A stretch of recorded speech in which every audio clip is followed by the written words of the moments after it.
الحمد لله الحمد لله وحده والصلاة والسلام على من لا نبي بعده أما بعد فأعوذ بالله من الشيطان الرجيم بسم الله الرحمن الرحيم شهر رمضان الذي أنزل فيه القرآن هدى للناس وبينات من الهدى والفرقان فمن شهد منكم الشهر فليصم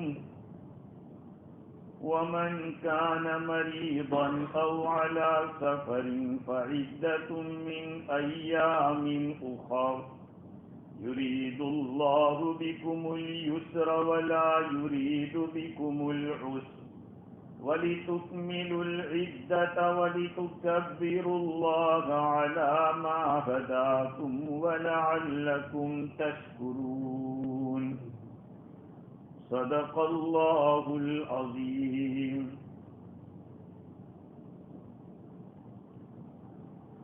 وعن رجل عن النبي صلى الله عليه وسلم قال رمضان شهر مبارك تفتح فيه أبواب الجنة وتغلق فيه أبواب السعير وتصفد فيه الشياطين وينادي مناد كل ليلة يا باغي الخير هلم ويا باغي الشر أقصر. رواہ الامام احمد رحمہ اللہ. بزرگوں، پیارے بھائیوں، اللہ رب العزت کا احسان اور کرم ہے کہ اس نے دنیا کی چیزوں کے اندر الگ الگ گریڈ رکھے، الگ الگ درجات رکھے. چند چیزوں میں کسی چیز کو فضیلت دے رکھی ہے.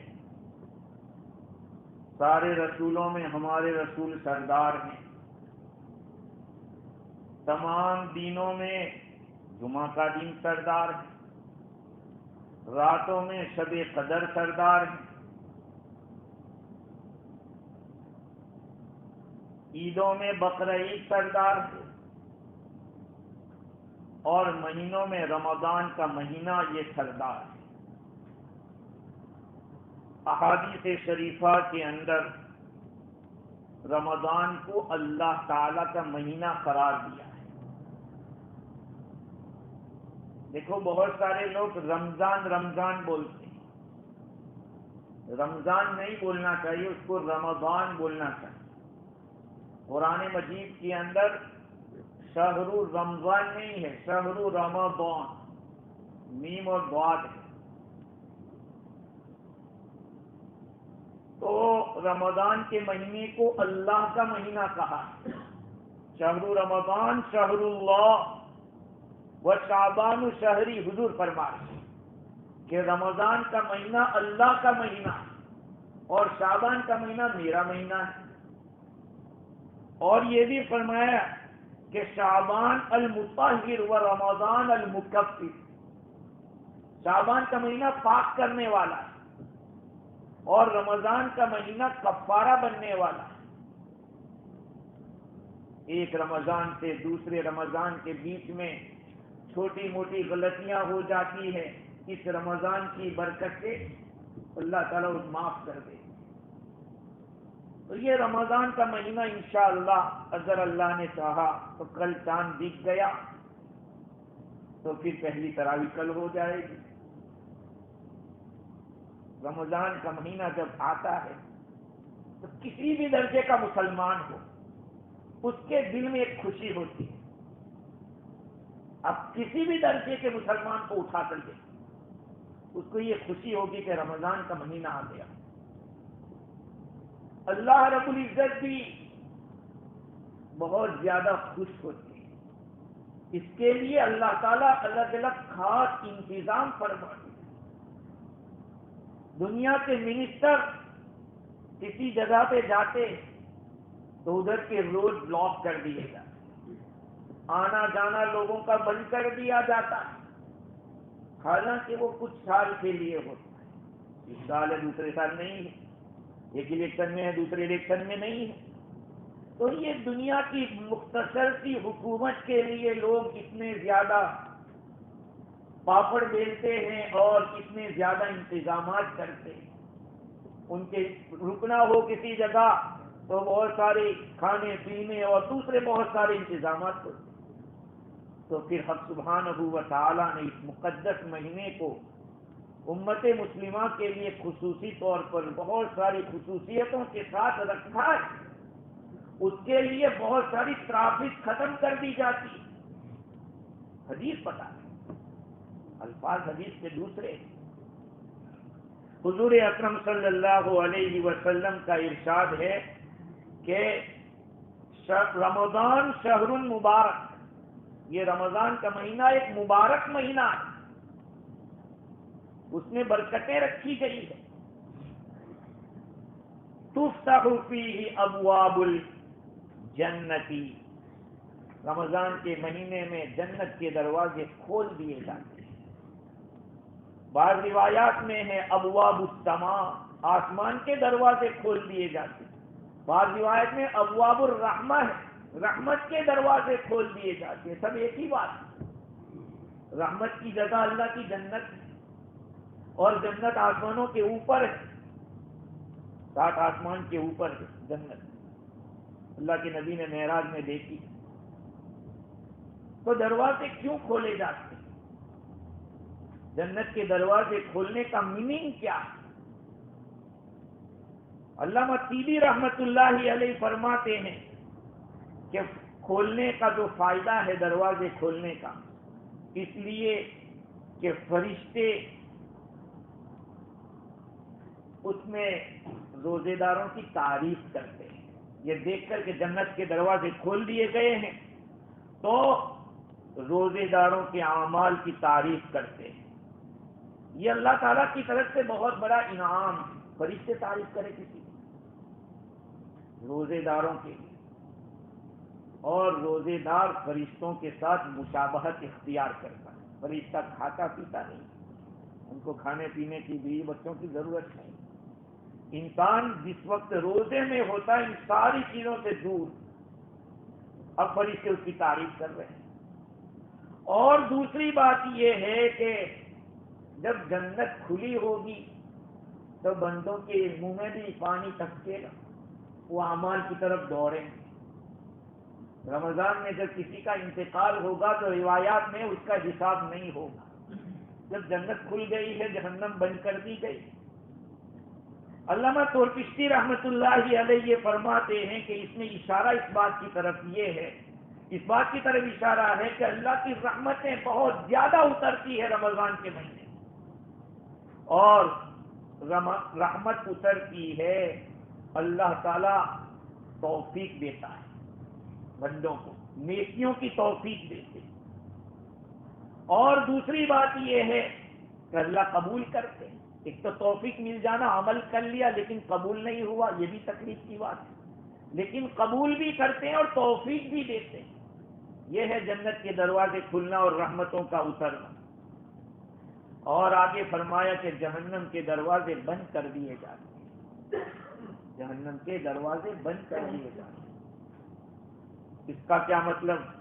اس کا مطلب یہ ہے کہ جو چیزیں گناہوں کی طرف لے جانے والی اس کو ختم کیا جاتا ہے, اس کو اسٹاپ کیا جاتا ہے. یہاں تک کہ بعض روایات میں, بلکہ اس روایت میں بھی اسی طرح کا ہے کہ وَتُصَفَّدُ فِيهِ الشَّيَاطِينُ, شیطانوں کو جکڑ کے باندھ دیا جاتا ہے, خاص طور پہ سرکش شیاطین. آپ کہیں گے کہ رمضان میں کبھی گناہ کرنے والے تو کرتے ہی رہتے ہیں, لیکن کچھ کمزور پڑتا ہے, کیونکہ بڑے جو شیطان ہیں ان کو تو بند کر دیا گیا, چھوٹے چھوٹے تو چھوٹے رہتے, وہ چھوٹے موٹے کام کرواتے رہتے. ہاں، تو رمضان کا مہینہ بہت ساری خوبیوں کا مہینہ ہے. لفظ رمضان عربی زبان میں بنا ہے رمضا سے. اس کے اندر جلانے کا معنی ہے، بند کر دینا، جلا دینا. اب رمضان کو کیوں رمضان کہتے ہیں؟ کیونکہ عربی زبان میں جب مہینوں کے نام رکھے گئے اس وقت جو سیزن آتا تھا اس سیزن کے مطابق نام رکھ دیا. رمضان کا مہینہ گرمی کے موسم میں آیا ہوگا تو اس کا نام رمضان کر دیا. اور بعض علماء فرماتے ہیں کہ اس کی وجہ یہ ہے کہ رمضان میں جب آدمی روزہ رکھتا ہے تو پیٹ اندر سے جلتا ہے، آدمی کو جلن ہوتی ہے بھوک کی وجہ سے، پیاس کی وجہ سے. اور تیسری وجہ یہ ہے کہ رمضان کے اندر بندوں کے گناہ جل جاتے ہیں، اس لیے رمضان کو رمضان کہتے ہیں. احادیث شریفہ کے اندر اس مہینے کے بے شمار فضائل بیان کیے. حضور اکرم صلی اللہ علیہ وسلم نے فرمایا وہ رمضان المکفر، رمضان کا مہینہ کفارہ بنتا ہے. ایک فضیلت اس مہینے کی یہ ہے کہ یہ مہینہ خاص طور پر قرآن کا مہینہ ہے. اللہ تعالیٰ نے قرآن مجید اس مہینے میں نازل فرمایا اور ساری کتابوں کی سردار، سارے مہینوں کی سردار، سارے فرشتوں کے سردار، سارے نبیوں کے سردار کے اوپر نازل کی گئی. اب دیکھیے، اور وہ بھی راتوں کی بھی سردار کی ہو. جس رات پورا قرآن اترا ہے اوپر سے پہلے آسمان کے اوپر، اس کے بعد 20 یا 23 سال کے اندر تھوڑا تھوڑا بندوں کی ضرورت کے مطابق اتارا گیا. شب قدر تھی تو رات بھی بڑی اور مہینہ بھی بڑا. نبی جن پر قرآن اترا وہ بھی بڑے، اور جو فرشتہ قرآن لے کے آیا وہ بھی سب فرشتوں کا سردار. اب سوچئے اس قرآن کا کیا مقام ہے. شیاطین بھاگ جاتے. اگر قرآن کی کوئی سورت سن لیتے تو جناتوں کے بچے بیمار ہو جاتے. ہاں، اللہ نے قرآن میں وہ طاقت رکھی. تو یوں کہیے کہ رمضان کا مہینہ قرآن مجید کی نازل ہونے کی سیلیبریٹی کا مہینہ ہے. قرآن اترا تھا اس مہینے میں تو اب اس مہینے میں پورا قرآن سنایا جاتا ہے. خوش نصیب ہیں وہ لوگ جو قرآن کو سنتے ہیں، سناتے ہیں. بہت بڑی نعمت ہے قرآن مجید. خیر، تو رمضان کے مہینے کے اندر اللہ تعالیٰ نے قرآن اتارا تھا جو ساری انسانیت کے لیے ہدایت کا ذریعہ ہے. حضور اکرم صلی اللہ علیہ وسلم فرماتے ہیں کہ رمضان بالمدینہ خیر من الف رمضان فیما سواہ من البلدان. مدینہ منورہ میں ایک رمضان گزارنا دنیا کے اور شہروں کے اندر 1000 رمضان گزارنے سے بہتر ہے. اور آگے فرمایا کہ مدینہ منورہ کے اندر ایک جمعہ ادا کرنا ایسا ہے وَجُمْعَةٌ بِالْمَدِينَةِ خَيْرٌ مِّنْ أَلْفِ جُمْعَةٍ فِيمَا سِوَاهَا مِنَ الْبُلْدَانِ. مدینہ منورہ میں ایک جمعہ پڑھنا دوسری جگہوں پہ 1000 جمعہ پڑھنے سے بہتر. سوچئے وہ لوگ حج نہیں کیے اپنے بارے میں سوچئے، پلان بنائیں. جو کر چکے ہیں وہ رمضان گزارنے کی فکر کریں تو کبھی نہ کبھی زندگی میں ایک رمضان ہمیں وہاں گزارنا. اللہ نے دیا ہو تو میرے بھائیو کس کام کا، کس کام کا، وہ تو یہی رہ جائے گا. لیکن جو نیکیاں وہاں جا کے کرو گے وہ تمہارے ساتھ قبر میں آئے گی. اور آج سب سے بڑا ڈر قبر کا ہے کہ کیا ہوگا وہاں جا کے. دنیا تو کٹ جائے گی جیسے ویسے، لیکن قبر کا معاملہ بڑا ٹیڑھا ہے. خیر، حضور اکرم صلی اللہ علیہ وسلم نے ارشاد فرمایا ہے کہ بلکہ ابن عباس رضی اللہ عنہ حضور کے بارے میں فرماتے کان اجود الناس، اللہ کے رسول سب سے زیادہ سخی تھے، اور حضور کی سخاوت رمضان میں بہت زیادہ ہو جاتی تھی، یہاں تک کہ بخاری شریف میں الفاظ ہے ترریح المرسلہ، ہوا جیسے چلتی ہے کسی بھی چیز کو اڑا دیتی ہے، کہا اللہ کے نبی کی سخاوت رمضان کے مہینے میں ایسی ہوا سے بھی زیادہ تیز ہے، ہوا جب چلتی ہے آدمی جب دینے پہ آتا ہے تو جو بھی آیا دے دیا، کسی کو نہ نہیں کہا۔ تو ایک فضیلت رمضان کی یہ کہ حضور اس میں بہت زیادہ سخاوت کرتے تھے، اور دوسری بات یہ ہے کہ اس میں جو ایک رات ہے وہ 1000 مہینوں سے بہتر ہے۔ آپ سوچ لیجیے ایک بات، کل تک کا ہمارے پاس ٹائم، رمضان میں ایک رات شب قدر، اور رمضان میں ایک نفل عمل ایک فرض کی حیثیت رکھتا ہے، ایک فرض 70 فرض کے برابر حیثیت رکھتا ہے، تو 30 دن، فقط 30 دن، یہ نیت کر لیں کہ کل سے میری کوئی اوابین مغرب کے بعد نہیں جائے، چاند دکھے 6 رکعت 2 کر کے اوابین، صبح تہجد نہ جاؤ، فجر کے بعد بیٹھ کے اشراق نہ جاؤ، پھر کچھ وقت کے بعد چاشتگی پڑھ لیں۔ آپ اگر 1 مہینے کے لیے اتنا کر لیں بہت بڑی بات ہو جائے گی۔ کچھ لوگ داڑھی کٹواتے وہ یہ نیت کر لیں کہ کم از کم 1 مہینہ نہیں کاٹوں گا۔ آپ کہیں گے کیا 1 مہینہ؟ مولانا تھانوی رحمۃ اللہ علیہ فرماتے کہ 1 مہینہ تو بچے گا گناہ سے، 1 مہینہ تو بچے گا، پھر اللہ نے توفیق دے دی تو پورا ہی نیت کر لے۔ وہ ہر قسم کے گناہ سے بچو میرے بھائیوں، چھوٹے چھوٹے گناہ زیادہ بڑھ جاتے ہیں، وہ بڑے ہو جاتے ہیں۔ لا صغیرۃ مع الاصرار ولا کبیرۃ مع الاستغفار، پابندی سے چھوٹے گناہ کرتے رہنے سے وہ چھوٹے نہیں رہتے، اور استغفار کرنے سے بڑے گناہ بڑے نہیں رہتے، وہ ختم ہو جاتے۔ اس لیے رمضان کے مہینے میں استغفار بھی زیادہ کریں، اللہ سے معافی مانگے، اپنا معاملہ اللہ سے درست کریں۔ ہاں، تو یہ مقدس مہینہ انشاءاللہ کل سے شروع ہو رہا ہے۔ اللہ تعالیٰ نے اس کے دن کے روزوں کو فرض کیا، اور حضور صلی اللہ علیہ وسلم نے رات کی تراویح کو سنت قرار دی۔ یہ 30 دن کے روزے کیوں رکھے جائیں؟ بعض قوموں کے یہاں بھی روزے تھے، رمضان کے 30 دن کے روزے اس لیے فرض کیے گئے، جیسے کہ علامہ عینی رحمۃ اللہ علیہ نے لکھا ہے کہ حضرت آدم علیہ السلام نے جنت میں وہ جو دانہ کھا لیا، اس دانے کا اثر پیٹ میں رہ گیا تھا، تو اللہ تعالیٰ نے اس کے اثر کو ختم کرنے کے لیے 1 مہینے کے روزے رکھوا۔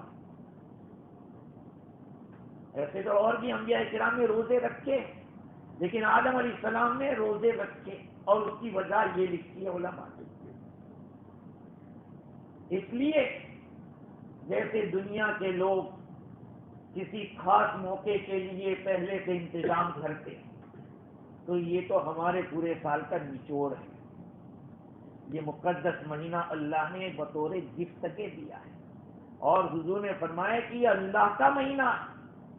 جب اللہ کا مہینہ ہے، جیسی حکومت یا جیسے گورنر کے آدمی ہوتے ایسا ان کا اکرام ہوتا ہے، جس کی طرف نسبت کی جاتی ہے نسبت سے معاملہ بڑا ہو جاتا ہے۔ قرآن اللہ کی کتاب ہے، یہ بڑی بات، رمضان اللہ کا مہینہ ہے، تو پھر ہمیں اس کی اتنی ہی زیادہ قدر کرنی چاہیے اور اس کی اہمیت کو سمجھنا چاہیے۔ اس مہینے کے اندر ایک خصوصیت یہ ہے کہ رمضان میں اگر کوئی عمرہ کرتا ہے تو اس کو حج کا ثواب ہے، بلکہ بعض روایت میں تو یہ ہے کہ حضور کے ساتھ حج کرنے کا ثواب۔ حضرت عبداللہ بن عباس رضی اللہ تعالیٰ عنہ فرماتے ہیں، نبی اکرم صلی اللہ علیہ وسلم نے فرمایا، انصاری عورت سے، ایک انصار کی عورت تھی، اس سے فرمایا کہ جن کا نام ام سنان تھا، ما منعکی ان تکونی حججتی معنا، ابے تمہیں کیا ہوا، ہمارے ساتھ حج نہیں کرتی تم؟ انہوں نے کہا کہ دیکھو 2 اونٹنیاں ہمارے پاس تھی جس میں پانی لاتے تھے، ہمارے شوہر اور ان کا ایک بیٹا حج کے لیے گئے ہیں ایک کے اوپر، اور دوسری اونٹنی ہے جس میں پانی بھر کے گھر لاتی ہوں جس کو استعمال کرتے ہیں، تو یہی 2 اونٹنیاں تھی، دونوں استعمال میں آ گئی۔ حضور اکرم صلی اللہ علیہ وسلم نے ارشاد فرمایا فعمرۃ فی رمضان تقضی حجۃ او حجۃ معی، رمضان کے مہینے میں عمرہ کرنا وہ ایک حج کے برابر ثواب رکھتا ہے، اور یا یہ فرمایا کہ میرے ساتھ حج کرنے کا ثواب، حضور فرمائے کہ میرے ساتھ حج کرنے کا۔ اب دیکھیں یہ رمضان کی قیمت ہے، رمضان کی وجہ سے، اس مبارک مہینے کی وجہ سے اللہ تعالیٰ دام بڑھا دیتے ہیں۔ سارے انتظار کرتے ہیں کہ 1 تاریخ کو بھاؤ کم ہونے والے، اب کتنا بھاؤ ہو گیا ہوگا، ہاں اس وقت ہم شاپنگ کر لیں ہیں، انسان انتظار میں رہتا ہے۔ نیکیوں کے باب میں بھی ہمیں انتظار میں رہنا چاہیے کہ کہاں چانس ملے اور ہم فائدہ اٹھائیں۔ جب یہاں ایک فرض کا ثواب 70 فرض، یادہ نیت کرو کہ ایک بھی نماز ہم اکیلے نہیں پڑھیں، امام کے ساتھ مسجد میں یا مرکز میں پڑھیں گے، اپنے مرکز کو بھی پتہ چل جائے کہ یہ کوئی نئی بات ہوئی ہے کہ لوگ کیوں اتنے زیادہ آنے لگے ہیں، ورنہ پھر رمضان اور غیر رمضان ایسا ہی ہو سیم، تو پھر مرکز بھی کہے گا کہ پتہ نہیں یہاں کے لوگ کہتے ہیں نہ رمضان سمجھتے ہیں نہ غیر رمضان سمجھتے ہیں۔ کہ ہر آدمی نیت کرے کہ ہماری ہر نماز مرکز سے ہو، اپنے علاقے کی جو بھی مرکز یا مسجد ہو وہاں پہ ہوگی، یہ نیت کرو۔ ایسا نہیں کہ بھائی چلو ٹھیک ہے مغرب عشاء میں تو آ جائیں گے تراویح، وہ فجر میں بھی بہت سارے لوگ فجر میں سحری کھا کے سو جاتے ہیں، ایسا نہیں ہونا چاہیے، اس رمضان کی ناقدری ہوگی۔ تو رمضان کی وجہ سے عمرے کا ثواب بڑھ گیا، گناہوں کا کفارہ، گناہ مٹتے ہیں رمضان کی وجہ سے۔ چنانچہ حدیث شریف میں ہے، حضرت مالک بن حسن بن مالک بن حویرث اپنے والد سے نقل کرتے کہ حضور اکرم صلی اللہ علیہ وسلم نے جب آپ صلی اللہ علیہ وسلم منبر کے اوپر چڑھے تو آپ نے آمین فرمایا۔ کہ ہمارے فضائل اعمال میں یہ روایت ہے، حضرت شیخ رحمۃ اللہ علیہ نے لکھی ہے۔ ایک بات یاد رکھیں، کل سے فضائل اعمال کی تعلیم اپنے گھروں میں شروع کرو، اور وہ بھی فضائل رمضان، تاکہ ہمیں اس کے فضائل معلوم ہو، سحری کی کیا فضیلت ہے، افطاری کی کیا فضیلت ہے۔ یہاں نے کبھی آج تک یہ بیان نہیں کیا کہ قربانی کرنے کا اتنا ثواب ہے، افطاری کرانے کا، اس لیے کہ فی جی والوں کو یہ کہنے کی ضرورت ہے۔ ہاں الحمدللہ یہ جذبات جہاں کہیں ہے ہمارے فی جی والوں میں یہ بات کہ ان کو یہ کہنے کی ضرورت ہے کہ آپ افطاری کراؤ یا آپ قربانی کرو، نہیں، اس کو سب نیکی سمجھتے اور کر رہے ہیں الحمدللہ، اور جذبات کے ساتھ کر رہے ہیں۔ یہ چیزیں جو ہمارے اندر تہجد ہے، اوابین ہے، چاشت ہے، ان چیزوں کی اب پابندی کرو، تلاوت قرآن، ارے نہیں پڑھ سکتے تو قل هو اللہ اور یہ سنتے تو ہم جانتے ہیں، اس کی تسبیح کرو بیٹھ کے۔ تو حضور اکرم صلی اللہ علیہ وسلم جب منبر پر چڑھ گئے تھے تو آپ نے آمین فرمایا۔ صحابہ کرام نے سوچا کہ آج تک حضور سے اس طرح آمین ہم نے ایسے وقت پہ نہیں سنی، تو پوچھ لیا صحابہ، فرمایا کہ جبریل امین نے کہا کہ وہ آدمی جس نے رمضان کا مہینہ پایا، من ادرک رمضان فلم یغفر لہ، جو رمضان کا مہینہ پائے اس کی مغفرت نہ ہو، ابعدہ اللہ، اللہ اس کو دور کر۔ اس لیے جو رمضان کی ناقدری کرتے ہیں ان کی بھی کوئی قدر نہیں ہوتی اللہ کی، کیونکہ یہ رمضان اللہ کا مہمان ہے جو ہمارے پاس آنے والا ہے۔ ہم جیسے اس کے ساتھ سلوک کریں گے ایسے فیصلے ہمارے لیے اتریں۔ اگر ہم اس کے ساتھ بدسلوکی کریں گے، رمضان میں وہی ٹیلی ویژن چل رہا ہے، وہی موبائل میں غلط شکلیں صورتیں دیکھنا اور اس میں ٹائم پاس کرنا، راتوں کو دیر تک جاگنا اور نیند میں سوتے رہنا، وہی ہو رہا ہے. تو یہ ناقدری ہے. سوچیے، آپ یہ نہ سوچیں کہ جو کھل کر گناہ ہوتا ہے وہی گناہ ہے. ہاں، یہ خلوت کے گناہ ہیں، وہ جلوت کے گناہ ہیں، اور دونوں برے. لوگ ہمیں اچھا سمجھے اور ہم کہتے ہو وہ امام ابو حنیفہ رحمۃ اللہ علیہ تہجد تو پہلے سے پڑھتے تھے، لیکن کسی نے یہ کہہ دیا کہ ان کو جانتے ہو، کہا یہ عشاء کے وضو سے فجر کی نماز پڑھتے ہیں. عشاء کے وضو سے فجر کی نماز پڑھتے ہیں. میں سوچا کہ لوگ میرے بارے میں یہ گمان کر رہے ہیں اور میں ایسا کروں جیسے تہجد میں اٹھوں. آپ نے وہ کیا، دوپہر میں صرف قیلولہ کرتے، باقی عشاء کے وضو سے فجر کی نماز. وہ ایک کرامت بھی ہوتی ہے. اللہ تعالیٰ ایسے لوگوں کو، جو بڑے لوگ ہوتے ہیں ان کے معاملات بھی بڑے ہوتے ہیں، الگ ہوتے ہیں. ہم ان کی حرص بھی، میں پتا مثال کے طور دعا تو کر سکتے کہ اللہ مجھے توفیق دے کہ ان کے طریقے پر چلے، ان کے نقش قدم پر چلے. چلو اتنا ان سے نہیں ہوتا تو کم از کم سحری سے آدھا گھنٹہ پہلے کھڑے ہو جائیں اور تھوڑی چھوٹی چھوٹی رکعتیں ہی کیوں نہ ہو تہجد پڑھیں، اشراق پڑھیں، چاند پڑھیں، اوابین پڑھیں. ان نمازوں کا بھائی آخر حضور نے پڑھی اور پڑھنے کی فضیلتیں بتلائی، تو ہماری زندگی میں وہ وقت کب آئے گا کہ ہم یہ اعمال کریں؟ کب آئے گا وہ وقت؟ اللہ نے زندگی دی ہے میرے بھائی. خدا کی قسم قبرستان میں سوئے ہوئے لوگوں کو اگر اللہ تعالیٰ توفیق دے دے بولنے کی، وہ یہی کہیں گے کہ کاش کچھ رکعتیں ہم اور پڑھ لیں. ایک اللہ والے کو کسی نے خواب میں دیکھا کہ حضرت کیسی گزری، کہا وہی چھوٹی چھوٹی رکعتیں اٹھ کے پڑھتا تھا، وہ کام آ گئی. ہاں، ان نیکیوں کو معمولی مت سمجھو. اللہ رب العزت کی یہاں کون سی نیکی قبول ہو جاتی ہے؟ توفیق ہونا یہی بہت بڑی بات. اس لیے نیت کرو کہ یہ رمضان کا مہینہ آ رہا ہے، ہم اس کی اس طرح سے قدر کریں گے. اور راتوں کی تراویح، یہ نہ سوچیں کہ جلدی ہو جائے تو اچھا ہے. قرآن کو قرآن کے طریقے سے پڑھو. بہت سی جگہوں پہ ہم نے ہندوستان میں بھی دیکھا کہ فٹافٹ ارے تو یہ تراویح نہیں ہے، کوئی مشین نہیں ہے. آدمی رکوع کرے تب بھی اس کو لگے کہ میں خدا کے سامنے، سجدہ کرے تب بھی ایسا ہو کہ میں اللہ کے سامنے سجدے میں گرا ہوا. اور جہاں قرآن کی تراویح ہوتی ہو وہاں پہنچنے کی کوشش کریں، کیونکہ قرآن مجید کی تراویح ایک الگ سنت ہے، اور 20 رکعت تراویح پڑھنا یہ الگ سنت ہے. 20 رکعت کی تراویح الگ سنت ہے، اور قرآن کی تراویح پورا قرآن سننا یہ الگ سنت ہے. بہت سارے لوگ جو کمپیوٹر والے اور نیٹ والے ہیں وہ تو کہیں گے کہ 20 رکعت کہاں سے آئی، 8 رکعت. یاد رکھو، ایک ہی حدیث یاد رکھو.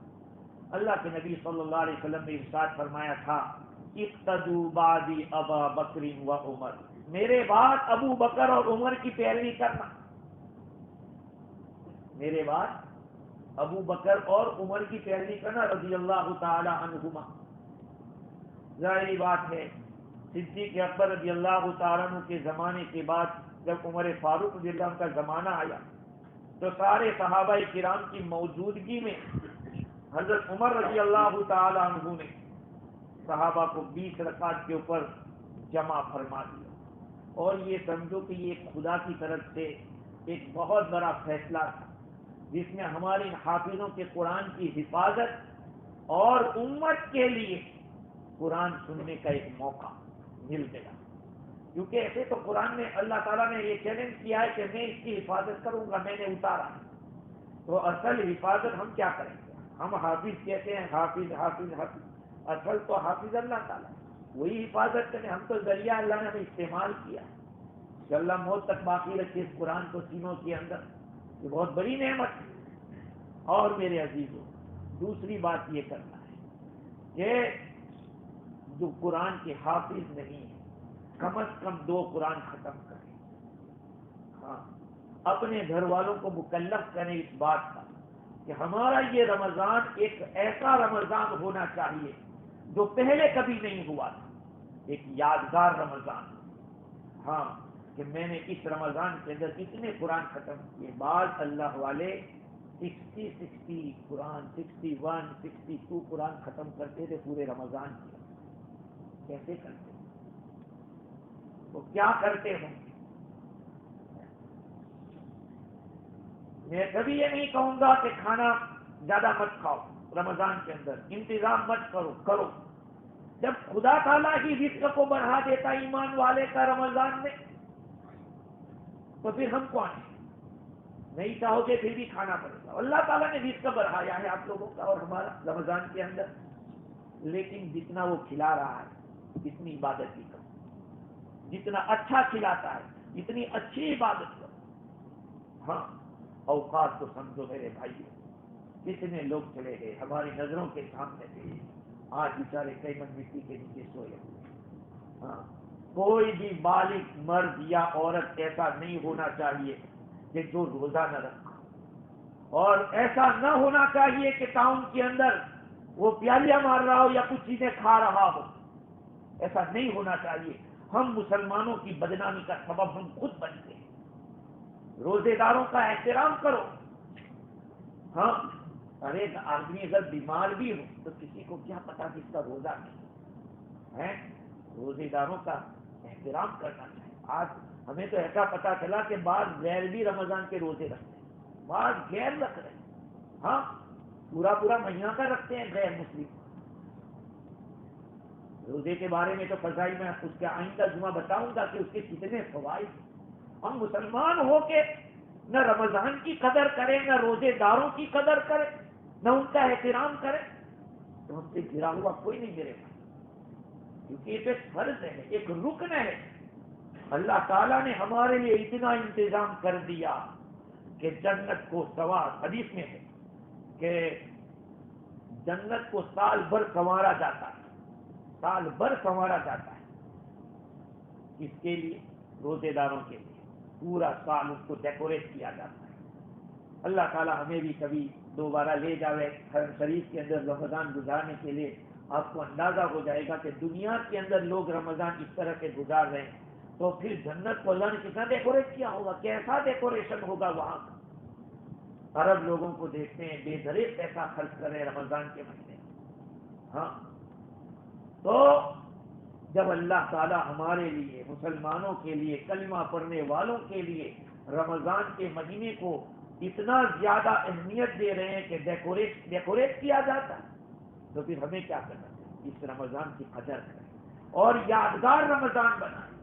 یادگار کب بنے گا؟ اچھا کھائیں کوئی بات نہیں، لیکن اچھی عبادتیں اور جن چیزوں سے رکنے کا کہا ہے، شریعت نے منع کیا ہے، ان گناہوں سے بچیں.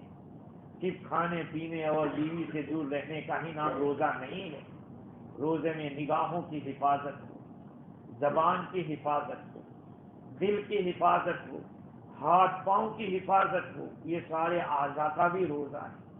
ہاں ان اعضاء کی بھی گناہوں سے بچایا جائے ان اعضاء کو.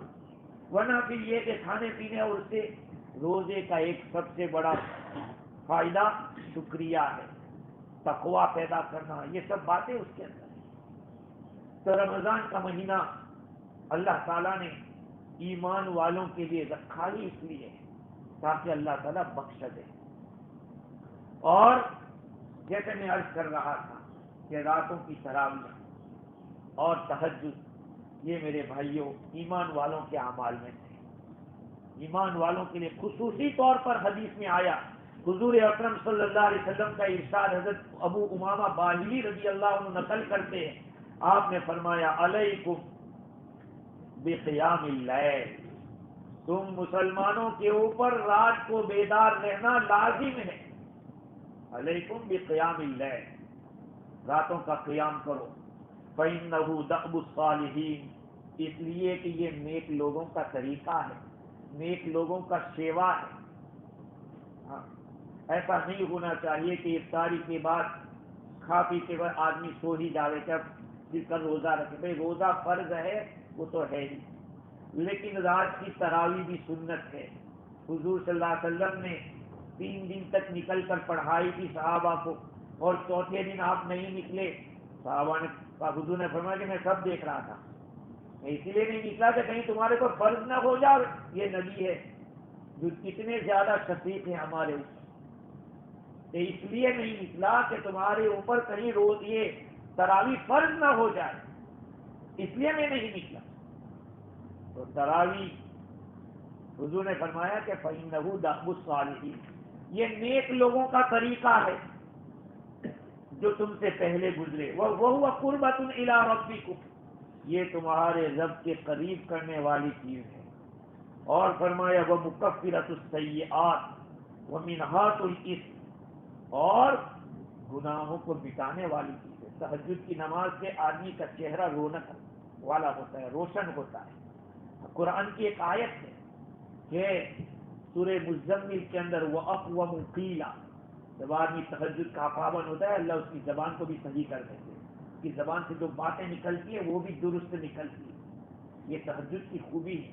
تو ایمان والوں کو چاہیے کہ تہجد پڑھے، اور خصوصاً رمضان کے مہینے میں جو تراویح کی شکل میں حضرت عمر رضی اللہ تعالیٰ کے زمانے میں صحابہ نے اتفاق کیا 20 رکعت اور پورے قرآن پر. حدیث ہے حضرت ابو ہریرہ رضی اللہ تعالیٰ فرماتے ہیں افضل الصلاۃ بعد الفریضہ صلاۃ اللیل، سب سے افضل نماز فرض نماز کے بعد اگر ہے تو وہ رات کی نماز ہے. کتنا اچھا ہوتا ہمارے نوجوان یہاں مسجد میں آتے اور قرآن مجید کا کچھ حصہ آپس میں سناتے. ہم نے اپنے گاؤں کے اندر یہ بات دیکھی کہ رمضان کے مہینے میں رات کو نوجوان کی ایک ٹیم ایسے بیٹھتی، ایک قرآن پڑھتا سب سنتے، ایک سپارہ دوسرا سپارہ اس طرح پڑھتے. تو رمضان کی جتنی راتیں ہیں ان میں یہ ایک عمل چلتا ہے. جیسے حضور اکرم صلی اللہ علیہ وسلم مسجد نبوی میں گئے، تشریف لے گئے، آپ نے دیکھا کہ ایک ہلکا ذکر میں لگا ہے اور ایک تعلیم میں لگا ہے. آپ نے دونوں کو خیر قرار دیا. خیر دونوں کو اللہ کے رسول نے فرمایا کہ دونوں خیر کے اوپر. آج ہم اپنے مرکزوں کو دیکھتے ہیں، اپنی مسجدوں کو دیکھتے ہیں، خصوصاً رمضان کے مہینے میں تو ایسا ہوتا ہے کہ ہم کچھ ناقدری کرتے ہیں. اللہ تعالیٰ نے ہمیں ہزاروں قسم کی نعمتوں سے نوازا. ان نعمتوں کی قدردانی یہ ہے کہ حضور کے طریقے کو زندہ کریں، صحابہ کرام رضوان اللہ علیہ مجمعین کی جو تعلیمات کی اس کو زندہ کریں. یہ ہمارا کام ہونا چاہیے. میرے بھائیوں، کتنے رمضان گزر گئے، اگر آج تک نہیں کیا ہے تو آنے والا جو رمضان ہے کل سے انشاءاللہ شروع ہوگا، اسی کو یادگار بنا دے اپنی زندگی کے اندر. آدمی کے گھر کا ماحول بدل جانا چاہیے. مسلمان کے گھر کا ماحول رمضان کے اندر بدل جانا چاہیے کہ عورتوں کے سر کے اوپر دوپٹہ ہو، عورتوں کے ہاتھ میں تسبیح ہو، ذکر ہو رہا ہے، گھر میں کوئی قرآن پڑھ رہا ہے. اسی لیے میں کہتا ہوں کہ جو لوگ اپنے رمضان سے پہلے عورتیں اپنے گھر میں کھانا بنا کے تیار کر کے فروزن کر دیتی، اگر ان کی نیت یہ ہے کہ ہم رمضان میں قرآن کی تلاوت کریں گے، ذکر و اذکار کریں گے، یہ ان کا کام دنیا کا نہیں ہے، یہ نیکی کا کام. ان کا اس طرح سے کھانا پکا کے تیار رکھنا یہ دنیا داری نہیں ہے، اس لیے کہ وہ اپنی رمضان کی قدردانی کے لیے یہ کام کرتے ہیں.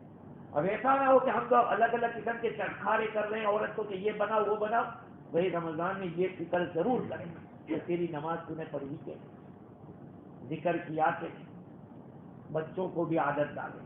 زبردستی نہ کرے چھوٹے بچوں کو، لیکن اگر آپ کا بچہ بالغ ہو گیا اور روزہ نہیں رکھ رہا ہے تو آپ یہ کہہ کر کہ ابھی بچہ ہے کبھی نہیں رکھے گا.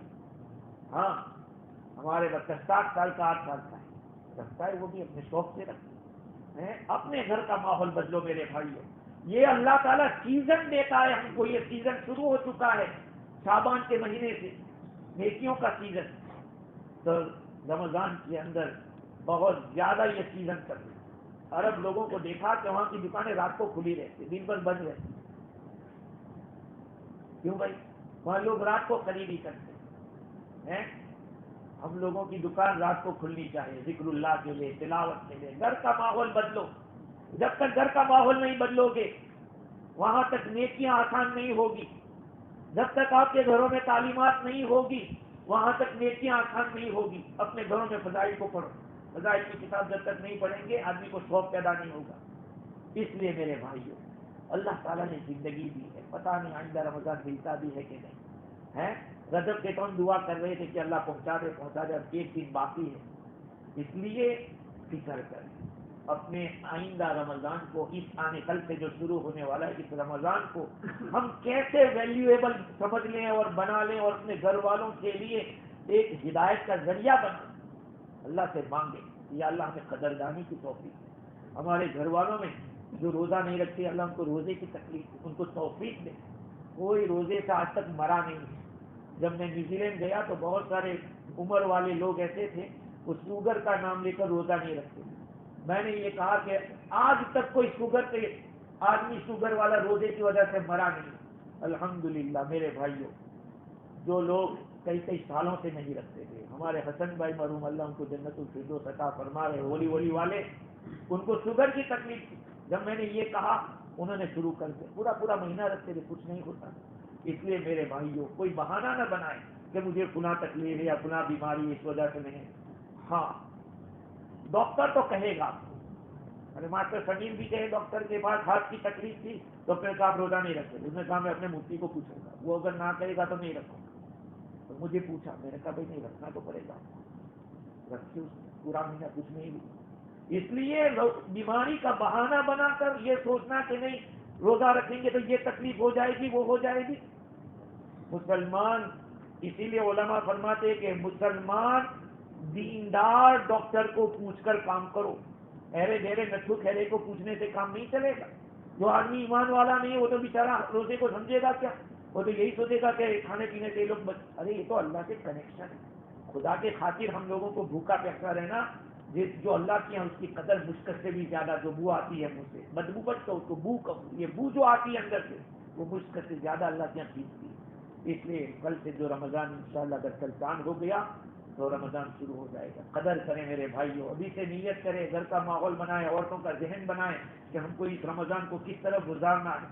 ہاں اور جتنے بھی شیطانی اثرات ہیں، جو کچھ بھی موبائل کے فیس بک اور اس طرح کی جتنی بھی چیزیں ہیں ٹائم پاس کے لیے استعمال کرتے ہیں وہ سب بند کریں اپنے گھروں کے اندر. ٹیلی ویژن کے جتنے بھی پروگرام ہوتے ہیں اور یہ نہ سوچیں کہ اس میں تو بہت کچھ ساس بہو کی باتیں سنائی جاتی ہے. ٹیلی ویژن کے وہ پردہ کر دو کم از کم 1 مہینے کے لیے. ہونا تو ہمیشہ کے لیے چاہیے لیکن کم از کم اتنا نہیں کہ 1 مہینہ تو کر لو. اللہ تعالیٰ ہم سب کو کئی سنی باتوں پر کہنے اور سننے سے زیادہ عمل کی توفیق عطا فرماوے. وآخر دعوانا الحمدللہ رب العالمین.